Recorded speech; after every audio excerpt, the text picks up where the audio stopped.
साथियों नमस्कार, श्रीशांत।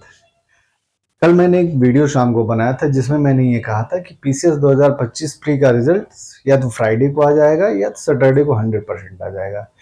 पर मैंने उसमें ये कहा था कि कुछ अंतिम चीज, कुछ एक आध चीजें बाकी हुई हैं जिसकी वजह से हो सकता है रिजल्ट सैटरडे को आए। पर साथियों, रिजल्ट सैटरडे को भी नहीं आएगा।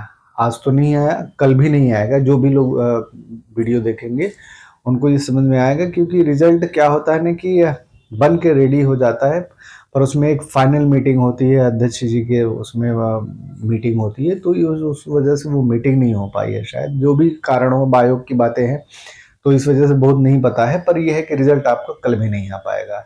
कुछ उसमें कुछ इश्यूज आ गए हैं, शायद कुछ प्रॉब्लम है, तो अब रिजल्ट अगले हफ्ते ही आ पाएगा और अगले हफ्ते आ जाएगा, ये मान लीजिए। अब मैं क्या कहूँ, हालांकि मेरी सूचना गलत नहीं होती आयोग को लेके, लेकिन कुछ ऐसा आज कुछ इश्यूज हो गए जिसकी वजह से रिजल्ट आज नहीं आ पाया, ना कल आ पाएगा। कोई बहुत बड़ी चीज़ तो नहीं, पर कुछ एक आध चीज़ ऐसा होता है, वो टेक्निकली होता है वो, तो जिसको मतलब बहुत चंगी चीज़ें नहीं आती हैं बाहर। तो रिजल्ट अब आपका अगले हफ्ते आएगा। रिजल्ट अगले हफ्ते आएगा। और दूसरी बात तो जो मैंने कहा था कि कितने क्वेश्चन, बहुत सारे लड़कों ने कहा कि कौन कौन से क्वेश्चन डिलीट होंगे, क्या होंगे। देखिए, ये कोई नहीं बता सकता कौन से क्वेश्चन डिलीट होंगे, कौन से क्वेश्चन नहीं डिलीट होंगे। ये जो भी लोग बताते हैं वो हवाबाजी होती है। हाँ, लेकिन पिछले, अगर आप 7-8 साल के रिजल्ट को देखेंगे तो ये तो आपको समझ में आएगा कि हर बार कम से कम 4 से 5 क्वेश्चन या 6 से 7, तीन मतलब 3 के ऊपर तो हर समय रहता है। 4 से 5 एन एवरेज है। और जो डिस्प्यूटेड क्वेश्चन होते हैं, जिनके आंसर रिवाइज्ड होते हैं, रिवाइज्ड आंसर की क्यों नहीं देते हैं, तो बहुत सारे लड़कों ने ये भी पूछा कि रिवाइज्ड आंसर क्यों नहीं देते हैं। तो रिवाइज्ड आंसर की इसीलिए नहीं देते हैं कि पहले, आज के 5-6 साल पहले वो देते थे, पर जब रिवाइज्ड आंसर की आती थी तो लड़के क्या होता था कि डिस्प्यूटेड क्वेश्चन जो आंसर आयोग देता था उससे सहमत नहीं होते थे, इसके बाद वो हाई कोर्ट चले जाते थे, तो मामला हाई कोर्ट में चला जाता था और फिर रिजल्ट को लेके पसोपेश हो जाता था, आयोग के सामने मुश्किल हो जाती थी। अब आयोग ने इसका सबसे बैलेंस तरीका निकाला है कि एक बार वो आंसर की देगा, इसके बाद रिवाइज्ड आंसर की जब फुल एंड फाइनल रिजल्ट आ जाता है, परीक्षा का फाइनल रिजल्ट उसके 1-1.5 महीने के बाद निकालेगा। तब तक पूरी भर्ती हो जाएगी, सब कुछ हो जाएगा, तो आप कहीं भी जाइए, उससे कुछ लेना देना नहीं, फिर वहां पे आप कुछ नहीं कर सकते हैं।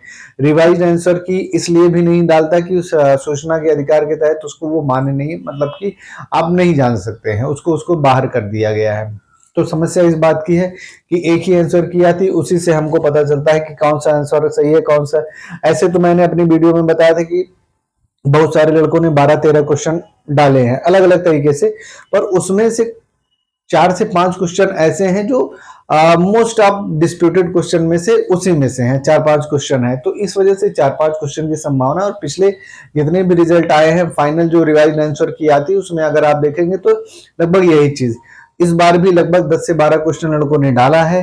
तो 4 भी हो सकता है, जिसमें से 2 डिलीट या 3 रिवाइज, या 3 डिलीट या 1 रिवाइज, मतलब 4 तो होगा ही होगा। 4 से 5 इसलिए कहा जाता है कि अब एग्जैक्ट तो देखिए, आयोग में कोई बैठा नहीं, आयोग के अंदर के भी कर्मचारियों को नहीं पता होता कि क्या होने वाला है, वो गोपनीय विभाग में रहता है और उसको कोई नहीं बता सकता है। पर एक अनुमान अनुमान पिछली परीक्षाओं के जो रिवाइज्ड आंसर की आते हैं, जो आंसर की आती है, उसके आधार पे लगाया जाता है। जैसे हम लोग भी जब परीक्षा देते थे, तो जब हम लोग रिवाइज्ड आंसर की हम लोगों के टाइम पे आ जाता था, तो हम लोगों को एक समझ में आ जाता था कि हाँ, जो जो क्वेश्चन हम लोगों ने कहा था, जो जो सोचा था, लगभग उतना ही क्वेश्चन हो रहा है। तो इस वजह से मेरी बात यह है कि कहने का ये मतलब है कि रिवाइज आंसर की फाइनल परीक्षा के बाद ही आएगी। तो इस वजह से कहने का मतलब यह है कि अब आपका रिजल्ट अगले हफ्ते आएगा, इस वजह से बहुत परेशान मत होइए। अभी भी मैं कह रहा हूँ 85-86 के ऊपर जो लड़के हैं, वो ऐसा नहीं है, अगर रिवाइज्ड आंसर की या डिलीट क्वेश्चन होता है तो 86 वाले का भी हो सकता है, 87 वाले का भी, 88 वाले का। इसलिए आप अपनी तैयारी जारी रखिए। कोई भी ऐसा कारण नहीं है कि बहुत 90-92 कट ऑफ चला जाएगा। कट ऑफ 86-87 के इर्द गिर्द ही रहता है और वहीं पे रहेगा, ठीक है। एक आध बार चला गया 90 के बाद तो एक अलग की बात है, उसमें सीटें भी बहुत कम थी, पर ऐसा नहीं, पेपर इस बार का मॉडरेट है, इस वजह से उतना ही रहेगा। रिजल्ट अगले हफ्ते आएगा, ये है। आजकल में इसलिए नहीं आ पाए, कुछ प्रॉब्लम्स हो गई हैं, इस वजह से नहीं आ पाया है। तो ठीक है साथियों, क्योंकि मैंने कल वीडियो में बताया था कि रिजल्ट आएगा, इसलिए मेरी जिम्मेदारी है ये बताना कि कि रिजल्ट आज कल नहीं आ रहा है, आप लोग परेशान मत होइए, रिजल्ट अगले हफ्ते आएगा। धन्यवाद।